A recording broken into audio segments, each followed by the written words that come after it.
په احادیثو د رسول الله صلی الله علیه وسلم کې یو اته داسې عملونه راغلي دي چې هغه عملونه څوک وکړي نو دغه اعمال او دغه عملونه به د خپل کوونکي لپاره د قیامت په ورځ باندې سفارش کوي او د هغه پورې به سفارش کوي تر څو پورې چې دا بنده جنت ته نه داخل کړي او د دغه اعمالو په وجه باندې زموږ دپاره د رسول الله صلی الله علیه وسلم سفارش واجب کیږي. یو په هغه عملونو کې سورة تبارک الذی سورة الملک د دې تلاوت چې څوک ډېر ډېر کوي او دا بار بار وایي نو دا به د قیامت په ورځ باندې د خپل ویونکي دپاره سفارش کوي. عن أبي هريرة رضي الله تعالى عنه قال النبي صلى الله عليه وسلم ابي هريره رضي الله تعالى عنه فرمایي رسول الله صلى الله عليه وسلم فرمایلی دي ان سورة من القرآن 30 آیه قرآن کی یو سورت دی چې صرف 10 آیات دی شفعت لرجل حتى غفر له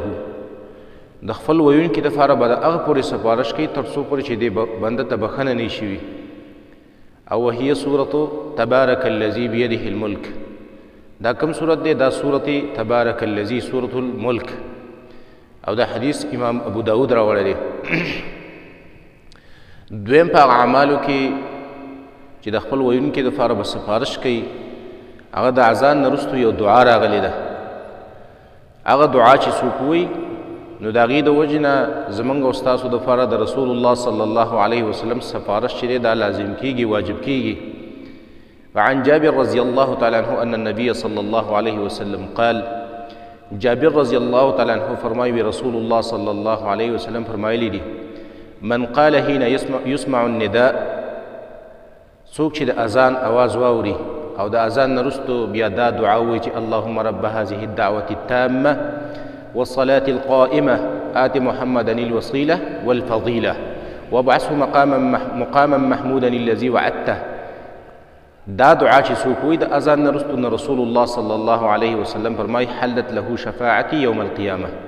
د دې سړي دپاره زما سفارش واجب شو د قیامت په ورځ باندې چې زه به د دې بنده دپاره سفارش کوم د قیامت په ورځ باندې او دا حدیث امام بخاري راوړی دی. دریم عمل هغه په رسول الله صلی الله علیه وسلم باندې ډېر زیات درود ویل د درود عادتي ځان جوړول. دا هم په حدیث کې راځي عن ابي الدرداء رضی الله تعالی عنه ابي الدرداء رضی الله تعالی عنه فرمایي رسول الله صلی الله علیه وسلم فرمایلی دي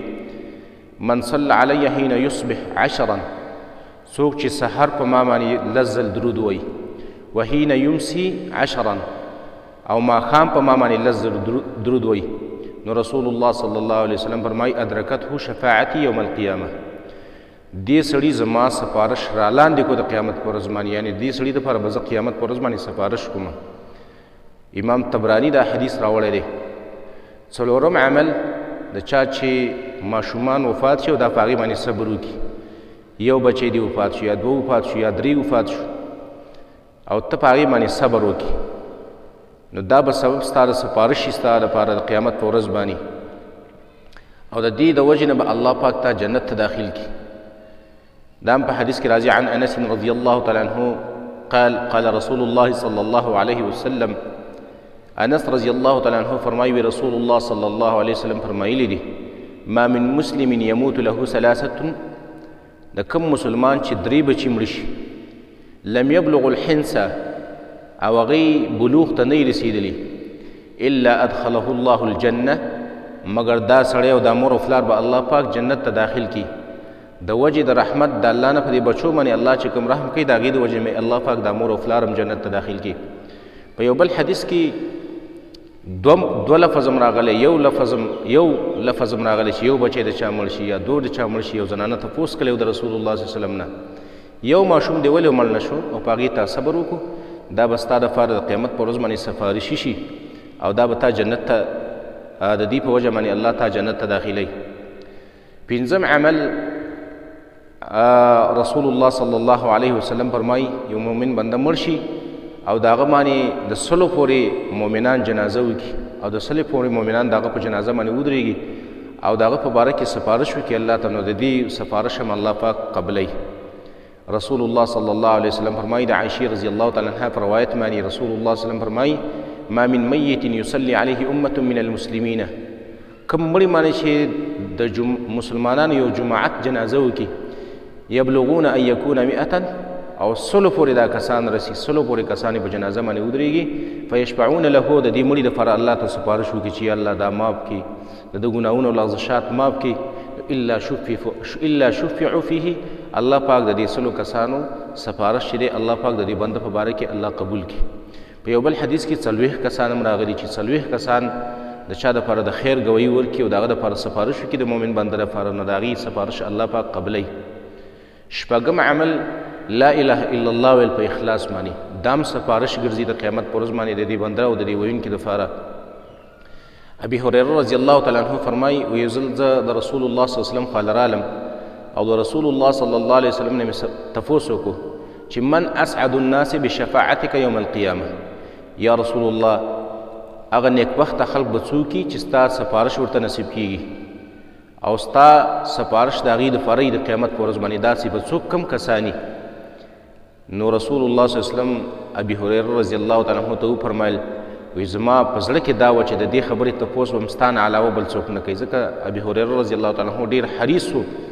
حرصناک د علم په حاصلولو کې او د احادیثو د رسول الله صلی الله علیه وسلم په حاصلولو کې او بیا ورته رسول الله صلی الله علیه وسلم وفرمایل اسعد الناس بشفاعتي یوم القیامه د ټولو نه نیکبخته انسانان زما په سپارش باندې به د قیامت په ورځ باندې هغه سړی من قال لا اله الا الله خالصا من قبل نفسه هغه سړی به چې په اخلاص باندې لا اله الا الله وایي لا اله الا الله عادت دی جوړ کړی دی لا اله الا الله ذکر کوي د لا اله الا الله ورد کوي او په اخلاص باندې لا اله الا الله وایي د الله توحید د الله یووالی منلی دی نو دې سړي دپاره به سپارش شي د رسول الله صلی الله علیه وسلم د قیامت په ورځ باندې رسول الله صلی الله علیه وسلم به د ده دپاره سپارش کوي او اووم عمل په یو بل حدیث کې راځي چې هغه د قرآن تلاوت کول دا قرآن به سفارش کوي د قیامت پر ورځ باندې د خپل ویونکي دپاره رسول الله صلی الله علیه وسلم فرمایي اقرأوا القرآن فانه یأتي یوم القیامه تاسو قرآن لولئ ځکه دا قرآن به راشي د قیامت پر ورځ باندې شفیعا لاصحابه دا به د خپل ویونکي دپاره د قیامت پر ورځ باندې الله ته سفارش کوي او دا حدیث امام مسلم راوړی دی اتم عمل هغه روجې نیول دا روجه به هم د قیامت په ورځ باندې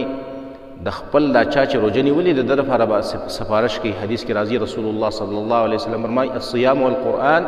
یشفعان د قیامت په ورځ باندې به قرآن او روجه دواړه سفارش کوي الله ته روجه به وي یا الله ما دا بنده د ورځې د وږی کلی او تږی کلی مې و یا الله زما سفارش د ده په باره کې قبول کړي نو الله پاک بیا سفارش قبول کړي نو دا اته اعمال داسې دي چې دا د قیامت په ورځ باندې د خپل کوونکي دپاره سفارش ګرځي او دا اعمال سبب د دې ګرځي چې زموږ دپاره د قیامت په ورځ باندې رسول الله صلی الله علیه وسلم سفارش وکړي او د رسول الله صلی الله علیه وسلم په سفارش باندې موږ الله پاک جنت ته داخل کړي